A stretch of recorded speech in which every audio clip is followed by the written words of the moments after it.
Romi, thank you for coming in and I guess having a talk with us. You know, so you own Co Ninjas, right? Right. Right there off of Memorial, kind of near Gessner, between Gessner and Beltway. And I had actually worked worked out next door in the gym at Fast Results Fitness, right next door to it, and I've always wondered what it was about. And I guess just give us a little backdrop on what Co Ninjas is, and then we'll just kind of go from there. Sure. First of all, thanks for coming in, Code Ninjas. Thanks for having me in. Code Ninjas is a coding camp for kids, basically. So it takes them through an incrementally more difficult coding regime where the kids learn how to program in JavaScript and C Sharp and Lua, and they have a lot of fun doing it. So, they go through the program by playing games, building games, and learning things that are progressively more difficult as a result. So I know, when I first walked in, which was I think what 2 or 3 weeks ago. I know you had just moved back from the Middle East, I guess you could say, collectively, and that you had recently just purchased Co Ninjas. I mean, what made you buy Co Ninjas, or what made you interested in Co Ninjas to begin with? So like any parent, we look for activities that will stimulate our kids, especially in the STEM activities like science, technology, engineering, and math. And so we had looked around, my wife and I had looked around for things for our kids to do. We have an 8-year-old and a 12-year-old, Mm-hmm. two boys. And we found that the programs that offered coding and programming knowledge were very expensive, or discrete programs that were far away. And so we just kept looking and looking, and we found Code Ninjas. And I went in just like you. I heard that they were looking to sell. The previous The owners. previous owner was looking Mm-hmm. to sell. We made an offer and we moved quickly on it. And it's a great business, Right. but it's located in Memorial. He opened it 2.5 years ago, and COVID affected it. And so it was time for him to go and time for me to come in, and it worked out great. Right. Yeah. You know, it's I think the world around us, it's changing constantly. I as far as technology, it's funny because I think in almost like every industry, right? If you look around, and there's been like some huge kind of change or movement to it, it never actually comes within the industry itself. It's actually a technology-based company that's come in and created some kind of movement in it, and that kind of flips the industry. Um, so was that, being interested in it, was that like because of some kind of outside factor? Like that's what got me interested, or I wanted my kids to be more computer proficient because of those things. Oh, absolutely. So I'm a lawyer, Right. but my undergraduate degree is in computer science. So I've always loved computers and computer science. And like you say, we've witnessed in our lives what someone like Bill Gates has called paradigm shifts, right? Right. We've seen these paradigm shifts more than once in our own lifetimes. And so, we're witness to that. Whereas, previous generations may see one or two things during their whole lifetimes that are, monumental shifts. And we see them, rampantly now. And so I wanted my kids to have that access to something that's kind of like a baseline knowledge now. Right. So when we were kids, when I did computer science and I was in the computer club, it was not a cool thing to do. Right. And it was very marginalized, and it was very much on the the outskirts of what people were expecting. Now it's absolutely a necessity for kids to have a base of programming or coding knowledge, Mm-hmm. almost as important as literacy. And in the future, it's absolutely going to be as important as literacy. Knowing a programming language is going to be as important as knowing, Spanish or French or Italian or any other language. Right. Maybe even more. So, I'm not trying to show my age too much here, but I'm bucketed as a millennial, but I started my professional career in 2006, And to me, that doesn't really count as millennials. I think it starts when the iPhone came out, which was 2007. So I didn't grow up with a phone in my hand, and I think millennials, I consider millennials are kids that grew up with a phone in their hand. But I do work with younger people, and what I find funny recently is that I've noticed that the younger generation, they're not proficient in typing on a keyboard. And I thought that everyone would be very proficient, I guess, but I guess people just use their phones so much now that they're not proficient on typing on a regular keyboard anymore. I mean, have you seen that recently, or? Yeah, even in my own kids, until they started doing coding, like, especially modifications in Minecraft and other games that allow that, once they started building their own modifications, they learned how to type. Whereas before, they were just kind of pecking at the keyboard. What I find really interesting are the old technologies, like handwriting. I'm terrible at it now. That's an old tech. Right. But they still grade it at school. You're graded on your handwriting, which is like absolutely mind-boggling to me that anybody cares how well how great your handwriting looks. That is funny because my handwriting has gotten worse, and I feel like if I write more than a sentence now, that my hand just kind of tires, and my handwriting is just terrible. Yeah. Kind of going along, I guess, with the world around us. I'm not too familiar with it, but you hear about NFTs, certain NFT arts going for ridiculous amounts of money, and I'm sure those are one-off situations, not necessarily like the norm or anything. I've heard, I think even in real estate, I think an NFT house sold for a ridiculous amount of money. Certainly I don't know too much about it, but does what Code Ninjas do, does that kind of like lend into that in some way, or?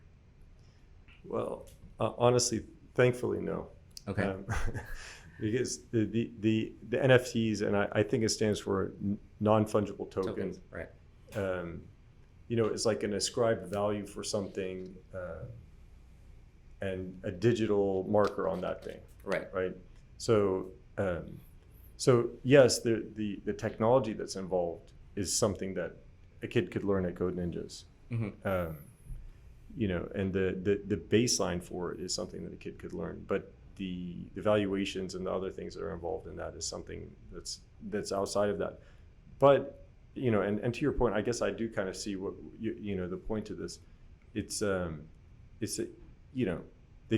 This is something that's new and it's come up in our lifetimes, right? Right. Where you can have like a digital card and somebody will pay money for it. Right. And there's actually no physical card, right? I mean, Right. like in our lifetimes, paying for something that's imaginary, right? The intellectual property that's behind something is amazing to me. And it's funny because what almost gives it value is that it's uniqueness, meaning you can't replicate it. And you always think in a digital world that you can always replicate anything, but with NFTs or just basically blockchain technology, you can't replicate it, and that's what almost gives it its value. Well, even for the NFTs, even if it is replicated, it comes with this unique identifier, Right. that tells you this is this unique version of this thing. Mm-hmm. And like you say with blockchain, you can trace it. But these are those shifts that you talked about at the beginning, right? Right. These are where people are going to see, the outliers will provide like some kind of basis for a new technology. Mm-hmm. Like when I was a kid, we had, and this is before your time, but we had the precursor to the internet, right? We had bulletin board systems, BBSs, where you had like your phone and you'd put it on a modem and it would call somebody else's phone, and then you'd connect to their computer, and then we were connecting in this way to each other, right? And we were learning how to communicate in this way. We started using email through this method. This is in the early 90s, and then the first uses of anything are not always going to be the best uses. Right. Yeah. In those days, we used it to like trade games and Exactly. Yeah. Yeah. In relation to real estate, was that kind of the most common thing, or that maybe blockchain technology being used for is actually title work, Right. in real estate, because it has that unique identifier. You can't replicate, or if it's being replicated. But again, and I find it's maybe far off, and maybe I'm usually technology kind of makes these quantum leaps, you could say. But requiring title work to be used within blockchain would also require like government entities, which also at the same time are kind of usually lagging behind technology themselves. So, but yeah, I mean, it's kind of crazy to hear that, to use for title work instead of the normal. I mean, they still have it, scanned in, with the counting. I mean, that's how you look it up. They have the microfilms that you can go and pull in order to pull like title for a property. That's kind of the system that we've been using. I don't know how long that's been around, but I would imagine for at least 30, 40 years at this point. Gosh. I love the idea of applying technology to improve people's lives. And that's a perfect example, Jerry, right? Like title work, tracing the chain of title, right? And then recording documents later on. Like the recordation process takes months in some cases, right? Like, why should it take months, right? Why isn't this all done electronically? And why is it something that a physical paper has to be lodged somewhere in a county, in a room, and that somebody else can pull it? Like, digitize everything first of all, and then use blockchain, right? Like, this is a perfect case, example of a use case for blockchain. Right. This certifications, diplomas, anything where you can trace where it came from and where it needs to go. Very easy use case for this technology. Right. And title work is the best. Like if you look at titles for Texas, they go back to the Spanish, right? When they own Texas. And so like how far back do we trace title? We trace it back to, I don't know, like the first survey, right? In most cases, like the first survey that was done over there. Especially like lineage and stuff. Lineage is a great one. Yeah, we have title. I've gone through so many title issues where, I have a client one time that has bought 11/12 of a house, and he can't find that last 1/12 of the house, so he can't get clear title on it. So he rents it out, but there's no way for him to find, or he's tried his best. He's still looking, but he's trying to clear out that 1/12 of the house that he owns. Oh, well, he should talk to a property lawyer because he can probably adversely possess it. But this is not time to give legal advice. But So the main reason why I brought my son Parker into Code Ninjas, like I said, is because of the world around us. Like everything is moving. I think the biggest advancements in terms of technology is like financial technology, fintech, right? I mean, between the PayPals, PayStans, Stripe, all those things, Robinhood, right, has really just kind of flipped the financial world where like anybody can be a part of it and feel like they should be a part of it. Great example, by the way. I love the example of Robinhood, right? Like, this is an example of a technology it's sitting there, right? It's somebody came up with the idea of like using your phone, your app to be able to trade, and you can trade in much smaller slices than you could have before, right? This is such a great example of technology changing things. And look at what happened, right? The huge swings in the market now are a result of, retail investors. Not the whales, but not the funds and stuff, but retail investors collectively coming together and creating the huge swings in the market. Yeah, and I love, where like stocks like AMC and what was the other one? GameStop. Yeah, GameStop. Just trade like through the roof because a bunch of people came together and was like, hey, let's trade this and see what happens. Yeah, and obviously the institutions that has been doing it the whole time are not a fan of it, but exactly. But I think it's awesome. I think great for the people that were able to take advantage. I wish I did, and I didn't. There'll be another one. Don't worry. When you have kids, you become a little bit more risk averse than you are when you don't have kids. Absolutely. So I brought Parker in, and honestly, I actually don't know what he does. I don't know what the program is. I like that he's so at home.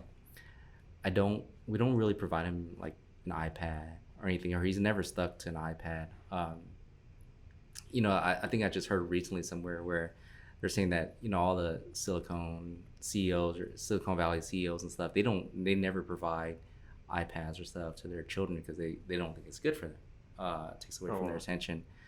So at home, I really don't. I try hard not to give him. We have tablets, but he's generally not on it. Try to be more, outgoing and social and stuff. So what is like, so Parker's 5, and I think that's kind of like the initial, right? 5 Right. is the youngest that you can be in there. Right. What is he learning? I really don't even know. I mean, it'd be great for me to know now.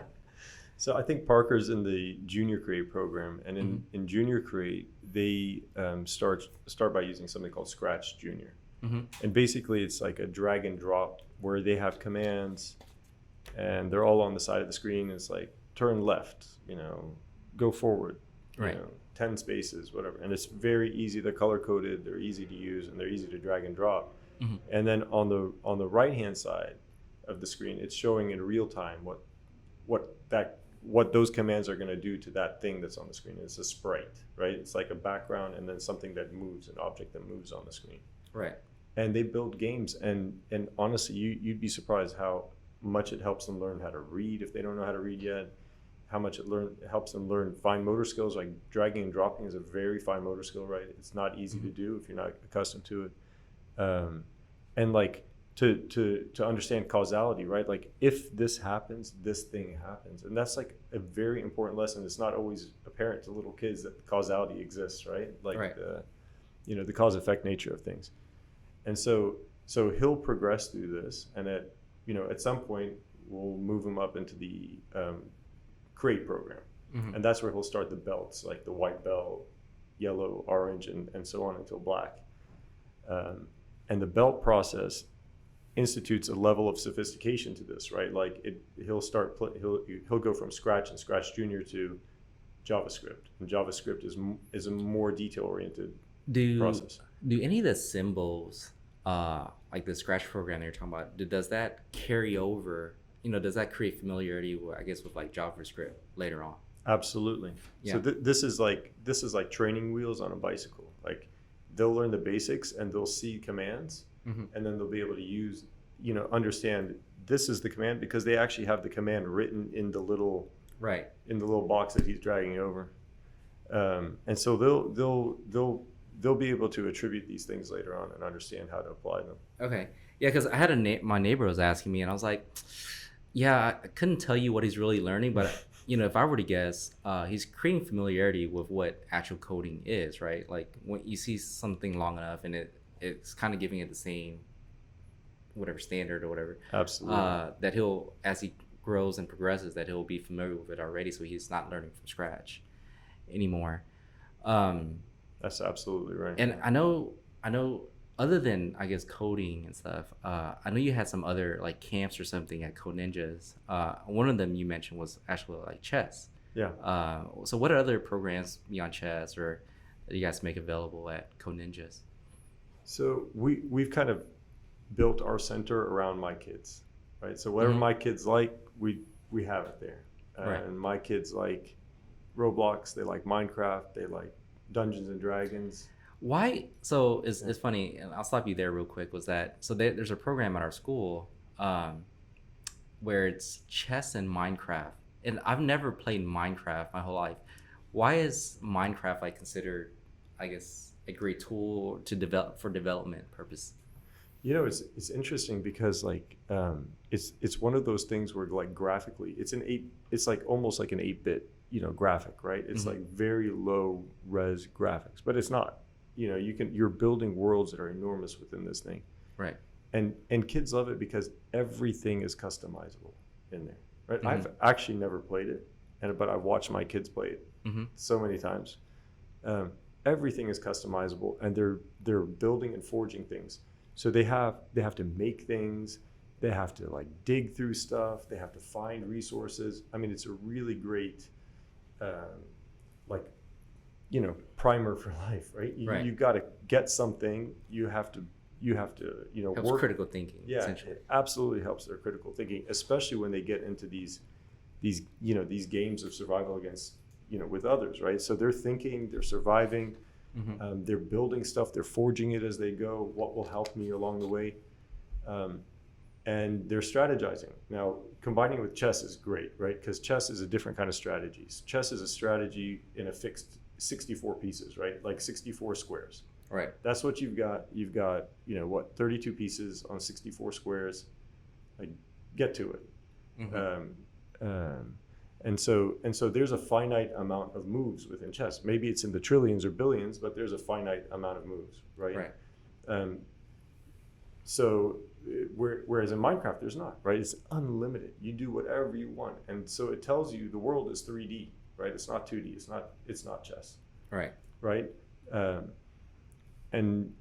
we love chess because chess gives you that ability to structure based on patterns, right? Chess is pure patterns, right? So at what ages would be good for? Because I feel like they're offering it right now for kindergarten, which is 5 years old. Does that make sense or? Yeah, absolutely. For both Minecraft and chess. Yeah, and so we offer chess, right? And we have this great sensei who's going to lead them through chess. Right. Chess is next week, actually. We've combined it with Roblox, and we think it's a fantastic tool for these kids, right? Because they're learning patterns, they're recognizing, again, more causality, right? But they're also looking ahead, like how many steps ahead can I look, right? The best chess players look 3 steps ahead, right? Or whatever. Like I look 1 maybe, Yeah. But the sooner you can learn that, right? The sooner those synapses are like connected in your brain, like these are the ways that you can look at things earlier. The better. And so, let's let them play from very young ages, but give them something that's beyond that, right? You don't want them to think the world is those 64 squares. You want them to know the world is open to their opportunities, right? And then people ask, like, why do I have it in a coding camp, right? Like, what, you have a coding school, a dojo center. Why would I have it there? And it's because life is not just coding, right? Like you have to have all these other things. And I love this book. It's called The Medici Effect. Okay. And the Medici Effect talks about the intersection of different disciplines into one area, right? And the Medicis were famous for this, and I don't know where they were, in Milan or Venice, like 1500s or 1200s, right? And the Medicis brought together Da Vinci and Michelangelo, and they brought together all these people that were from different disciplines. And because they were around each other, they were able to figure out new solutions to things that nobody had seen before. Right. Right. You're the world's greatest engineer, and you're next to the world's greatest sculptor. Oh, what do you do here, and how do you do this thing? And like something new erupts as a result. And that's the same thing with coding, right? Like we're not there. It's not a technical school, right? Like we're not there to teach people to become coders so that they can go off in life and become a coder, right? Right. We're there to help people understand, like, there's a skill set that you're learning from this. Like baseball, right? Like your kid goes to play baseball. You don't think your kid is going to be a professional baseball player as a result, right? Like you just want your kid to have fun and be athletic and like breathe and socialize. And we have the same thing, but it's a more academic environment, right? So we add the other things to round out the rest of that, strong mind aspect of it. Right. It's, and correct me if I'm wrong, but isn't like, and this could be a little bit older now, but a computer beat the world's best chess player. It kind of goes back to coding. Yeah. Also. Yeah, Watson, I think, right? Yeah. I mean that was a while back, but I mean, and even then at that time, based on a computer could actually beat the best chess player in the world. Yeah, it was thinking on its own, right? And Watson is now, you can use it if you design games using one of the AIs. There's a few out there. You can rely on Watson's brain to be your AI backbone, right? And it's amazing to think that somebody created that thing, right? And then it's now thinking on its own, right? To learn it over time and then kind of figure out his own moves on his own. Yeah, going forward. It's pretty cool. I mean, even my son at this very young age of 12, and I can't remember what game he's doing it in, he has some kind of algorithm learning within the game, right? And he's 12, and he doesn't know that that's AI, right? But he's just learning. Like if I can't remember what it is, but you ask it a question, you answer it. The next time it asks you a question, it already knows that answer, and it will ask you a different question based on that. Right, and then it's storing up all this information, and then it starts selecting, and sorting through it, and it's like a person. Like that's how we learn. Right. So I know you had the belts, right? Yeah. So like, I'm guessing you're based on hours, right? So how many hours do you eventually become a black belt? Oh, so that's a good question. So it's actually based on modules within each belt. Mm-hmm. So I think the white belt has, I don't know, 15 or 20 modules within it, and those modules are basically you building a game. Mm-hmm. You finish building that game and you submit it, and then a sensei will review it. And the senseis are walking around helping you in any case, if you need it. But you'll submit it and the sensei will review it. And once you've passed all your modules in white belt, you'll go on to yellow belt. So yellow belt has, I don't know, 35 modules in it, right? And each one is progressively more difficult. And you Right. can skip around within the modules, like within your belt. Mm-hmm. But I would say, like, if you were dedicated, come probably 2 days a week, you could get to black belt in a couple of years. Couple years. Okay. Yeah, yeah. So what ages do you kind of like? At what age should you not? Like, if you're too old, what would be considered too old to be showing up to Code Ninjas?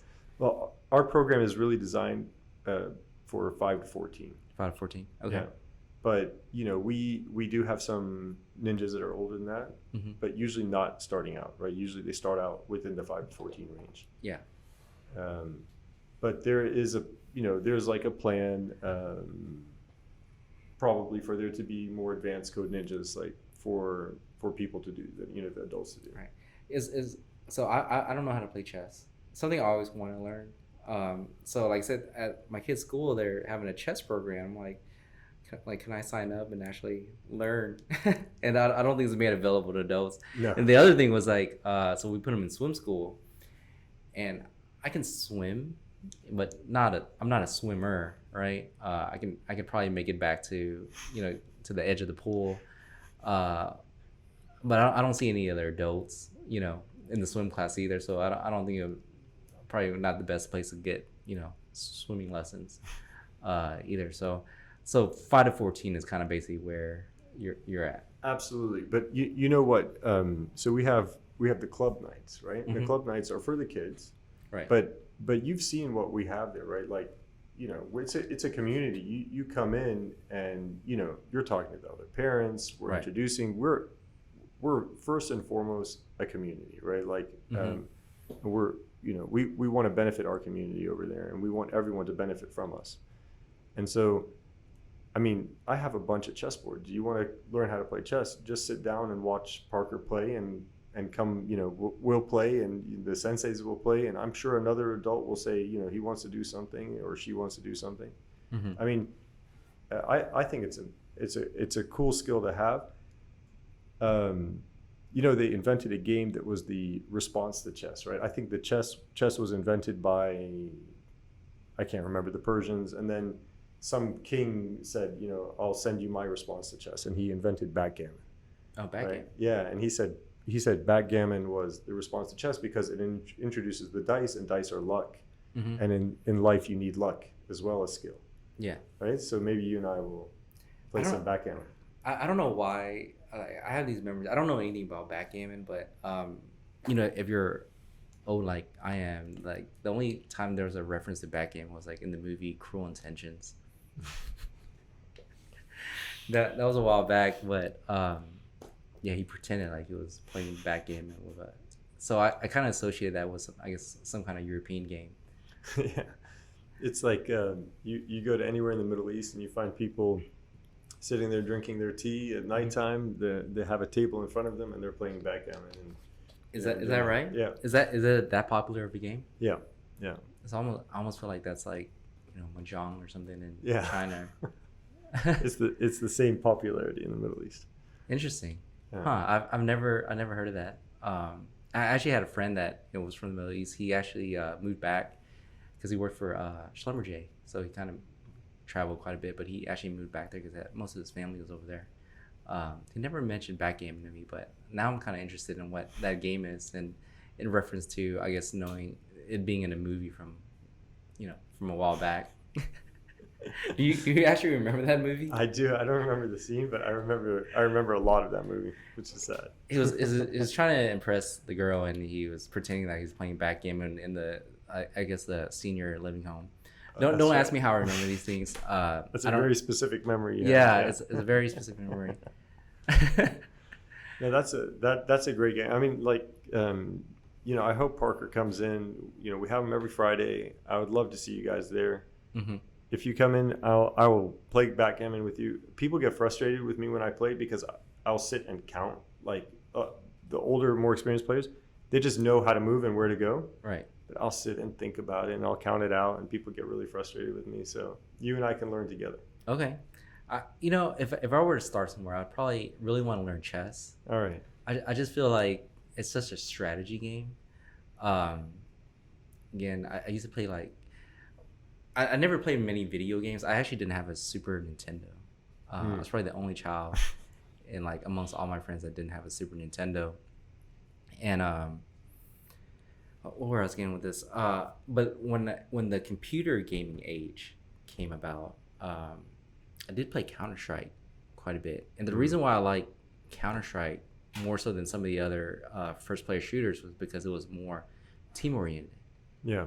So I would have like, Counter-Strike teams, and I was part of a team and stuff. It sounds very nerdy and stuff, but I really like the team and the strategy aspect of actually playing versus just some, normal, I guess like Doom or something that was just straight first person shooter.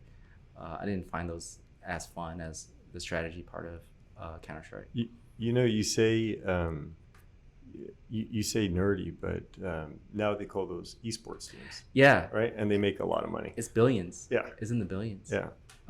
The market is huge for esports. I did not know that. Yeah, they build them stadiums. They have fans. People watch. I watch people play games online, and I'm not that kind of person to watch somebody play another guy on Clash Royale or something online. Like, I'll watch it. Yeah, I was actually at a conference in Vegas one time, and at the conference we actually got one of the MGM Resorts executive come and give us our keynote speech, and he was saying that the esports tournament, whatever, World Series, I don't know what they called it, was actually up there in terms of attraction to Vegas, like one of the biggest conventions for now. I think the biggest one was like EDC, electronic dance music, but followed by was it the consumer electronics, or that could be the biggest one. What is it called? CES. There you go. And then he was saying that esports. His point was esports is like, you got to be aware, like there's certain like esports is like $1 billion industry now, multi-billion dollar industry now, which is up there with like NBA, NFL, MLB now, and a lot of people are completely unaware of that fact. Oh yeah, I mean the people who do it are younger and younger all the time, right? Mm-hmm. Like it's a very interesting. We talk about these shifts, right? And this is one of those other shifts where it used to be that you had to gain an excellence in something over a very long period of time, right? And in some professional sports, they don't allow college players even, right? Like you have to finish college, or they don't allow high school players. You have to finish high school, right? But you can become a professional esports player anytime, right? You can be 12 years old and be the world's best whatever player, and make a bunch of money. I think there was a kid last year who won, like, I can't remember, $1 million or $10 million, and he was I think 12 or 14 years old. Yeah. Like, that's amazing. It's crazy. I wonder if there's a in regards with parents, right?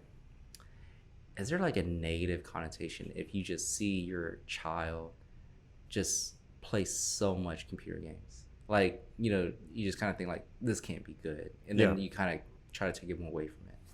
Yeah, I mean, I guess like each parent will have their strategy, and who knows who's right, like we'll never know. We have adopted the approach of the ranged approach, right, which is like, let the kids try everything, let them do everything,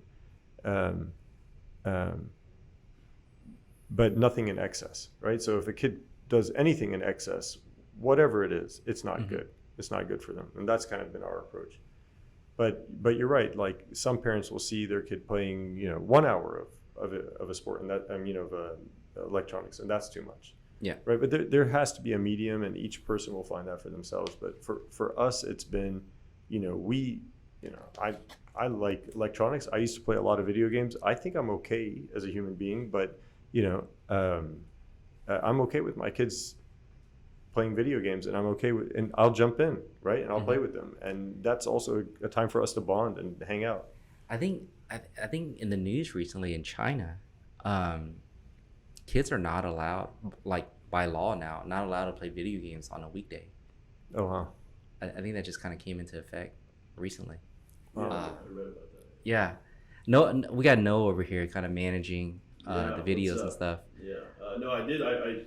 They can probably hear me, but I read about that the other day, which I don't know how I feel about that. That seems a little, I don't know. It seems a little too much. Like any weekday, and then on the weekends they can only play for 3 hours. Wow. And so Wow. for the entire weekend, Mm-hmm. so like an hour on like Fridays and Saturdays and then Sundays, an hour. Yeah. Or you can do 3 hours on Sundays, but a lot of parents say they're gonna, Well, China's doing Wow. a lot of crazy things. I mean, crazy. I think it's crazy, but they're trying to limit, have more control over a lot of different things. Especially with like cryptocurrencies and stuff like that. So it seems like they're cracking down on even their own companies within mainland China that they're just trying to enact their own control over things. So it's kind of interesting how that kind of comes about, plays out later on. Wow. But it's funny. So I took Parker to his soccer practice, his first soccer practice yesterday. So I played sports my whole life. Like I always played organized sports. I was in small leagues and stuff, and I never really paid attention to. I did good in school, but I wasn't a scholar. Like I didn't read books very much. I was talking to one of my neighbors where their child was on the team too, and I was telling her that I wish I was more of a nerd, just because the way the world is moving towards, right? Everything's technology based. I think it's just so important for kids to be, being a doctor. I think professions like such as doctors, attorneys, dentists are great, but also at the same time, with AI moving forward, that a lot of jobs are going to be removed. So I think, coding, just being, introducing them to coding and stuff is probably the best bet from a looking forward perspective, for your child's future, that, beyond, the normal professions and stuff that you may look at, just computer programming and coding and stuff. Yeah, absolutely. I mean, there's going to be a shift in the way we, in the kinds of professions that are out there. And there's definitely going to be, the same way like when, the assembly line was introduced, it changed the kinds of jobs that are available. So yeah, we'll have that shift. I personally don't see it as something that to fear. Like a lot of people think, oh, computers take over. No, there's going to be something else that we're going to need to do. Mm-hmm. And so we've been all for that shift.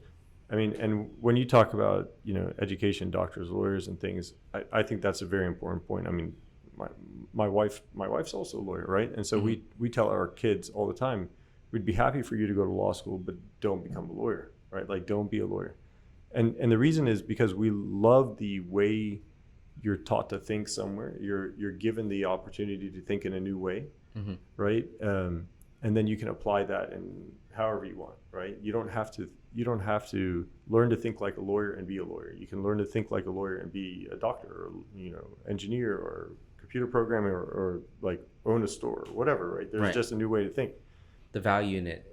You still can get the value of having, learning to be an attorney Yeah, exactly. in every profession. Right? And it's just kind of like, it helps you to kind of think in a different way. And I mean, that's all we're doing now. I mean, I don't want to keep bringing it back to Code Ninjas, but it is one of those things. Like, it's a kind of place where you're just taught to think in a different way. And then we round it out, right? Like, we're going to have a literacy club starting next month. And it's going to be, it's October, so it's going to be Harry Potter. We're going to have a robotics club. And that one, the younger kids. What would the literacy club entail? Like, talk about books. Okay. Yeah. Because, like, the best games, right? The best games out there, the best apps, the best things have the best story with them, right? Mm-hmm. I don't know if you watch HBO. Not HBO, if you watch Apple TV Plus. There's like a very cool new show called Mythic Quest. And it talks about, like, there's a guy who's the storyteller. Mm-hmm. He's a fabulous character, but the story makes the game, right? Right. Like you have to feel part of it. You have to understand who all the characters are. And I'll get you a new mic after this. Oh, no, you're fine. I've hit it like 14 times. So No, you're fine. You know, and that's what makes it fun to play. And so that's why we have things like Dungeons and Dragons. Like it's something you're going through an adventure and you're thinking and you're laterally thinking and you're working as a team, right? And how does that affect, your ability to code? Well, it doesn't at all, except that it makes you a more well-rounded person. The Medici effect comes back in, right? Like you're a better human being as a result, like more well-rounded. Who knows if we're better or worse, but you're more well-rounded and you will create better things, whatever that is. Whether it's a computer program or a code or something. And learning how to code will allow you to understand other things later on. If you are, a broker, a real estate broker, you're a stock broker, or you're whatever, you'll understand something that's a little bit different just because you happen to have that basis in it, right? Right.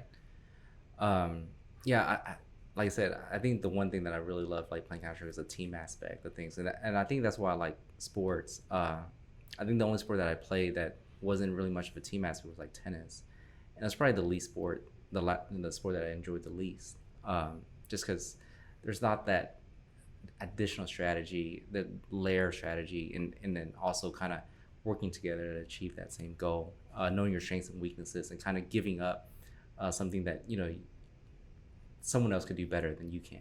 Acknowledging that fact alone, I think is big for, I think just students growing up.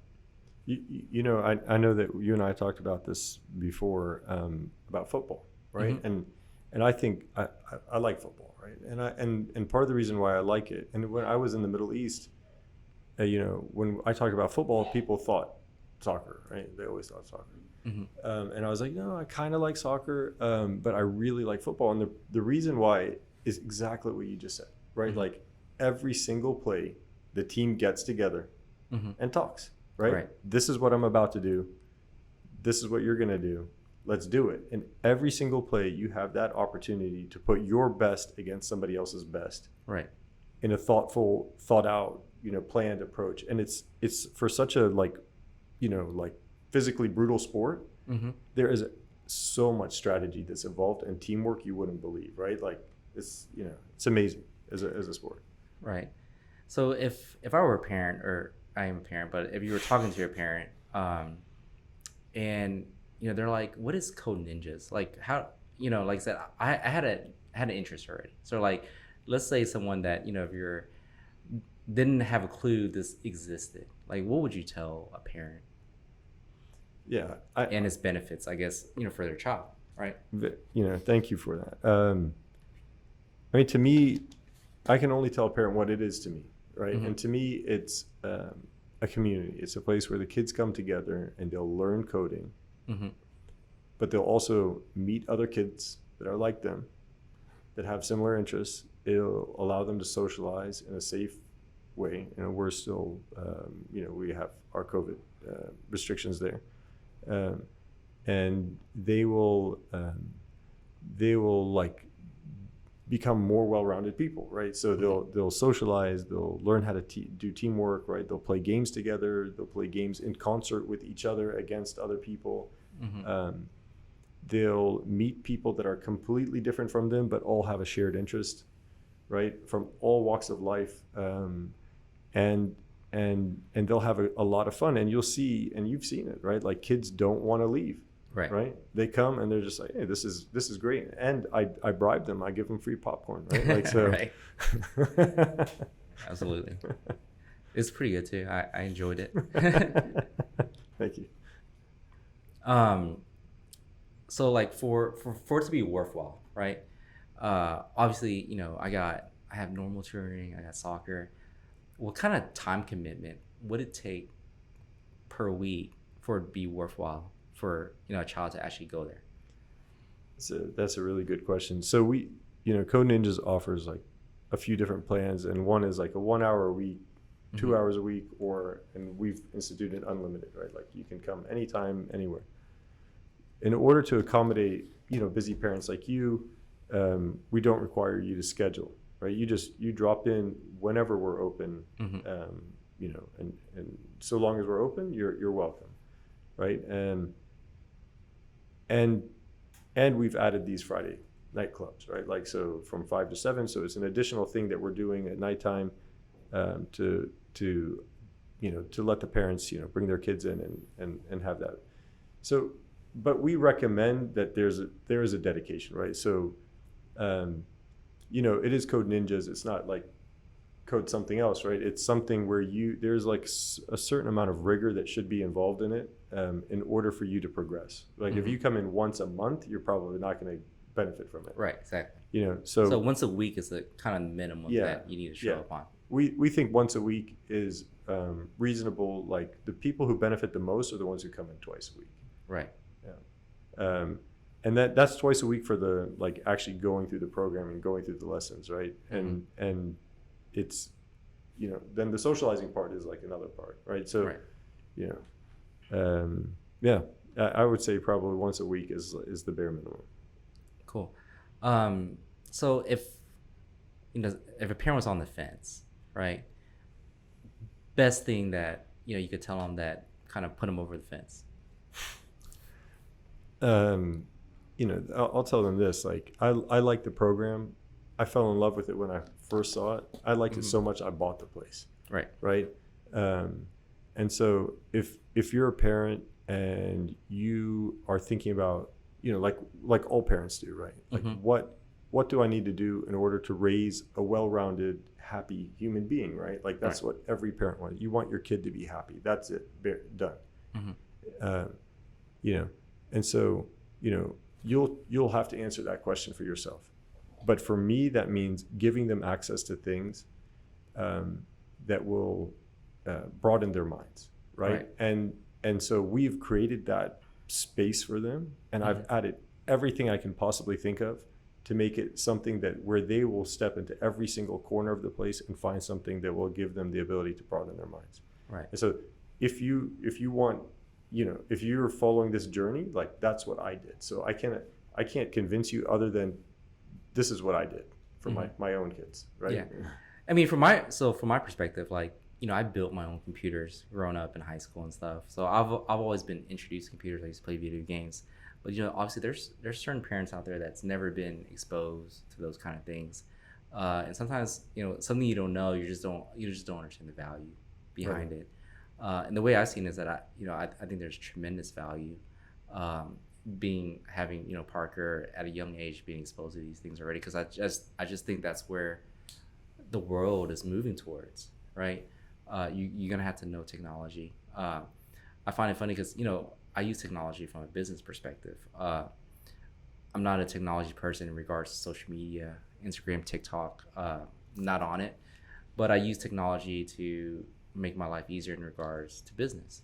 I always want to say that I use more productivity tools versus more social tools on my phone, while others younger than I do, they're amazing with TikTok and Instagram, which I'm terrible at. But no, I think going forward, Parker being there, he loves it. He loves the place. I think he enjoys it. I think he's learning something. I haven't asked him too much because he's relatively young, but I really do encourage any parent that has like any interest in it at all, give it a shot. My point to people all the time is like, what do you have to lose by going, right? I mean, there's so much to gain relative to what you won't know, and considering if you take into consideration where the world is moving towards, there's only so much to gain, and I don't think, other than your time and a little bit of financial, there's not much to lose at all in regards to going to Code Ninjas at all. Very well said. Honestly, better said than I could. And we give people a primer, and I love that you've correlated it with your own business, right? Mm-hmm. Like, your own business is very quickly changing. I still remember the first time I used like har.com. Right. I was amazed, the things that you can look up on HCAD, like amazed, the information that's available to you if you can find it, or if you can get to it. But this is just the cusp, right? Like, this is just the beginning, right? Like, right. When people introduce virtual tours on HAR and other places, right? Like, this was, these are these kinds of amazing shifts, and the people who are going to continue making these shifts are these kids that have this young appreciation for things, right? Right, Like being exposed early at an early being age, exposed early, and being age, interested in it. yeah, yeah. And, Mhm. and and they'll apply it across a variety of sectors, and the person who understands it cross sectorally, like will be, the person who understands how does a housing market work, Right. and what kind of technology can I apply to this to make it work better, Mhm. right? Like that's the well-rounded person you want, Right. right? Well, I'm glad you made it, and I'm glad that I actually learned quite a bit. Like I said, I've taken Parker to Code Ninjas, and like I said, he enjoys it. He always wants to go back all the time. His schedule is full, so I think it's important for parents to know, like, what kind of time commitment is left. And I don't think it's, you guys are open on weekends too, so it's not Right. just weekdays. So you guys open at 3:30 on weekdays when kids get out of school, but also on Saturday. Exactly. Also, so there's availability on Saturday. So highly recommend parents to reach out to Code Ninjas if you have any interest at all, or if you're just trying to figure out what you guys do there. I think the community is great. I think being part of the community, our community is awesome. I think there's plenty of parents out there that are probably driven by a million times and like, what is Code Ninjas? I think everything was kind of a little slow. Right. So I didn't even know it was open most of the time. I think once people felt more comfortable, I was like, oh, there's actually people there. So it is open. So if anyone was wondering if it's even open, yeah, it is open and available. So I guess walk in and talk to Romi here. It'd be awesome. And thank you for coming out and speaking to us. Thank you so much, Jerry. Thank you for having me. Thank you, Noah.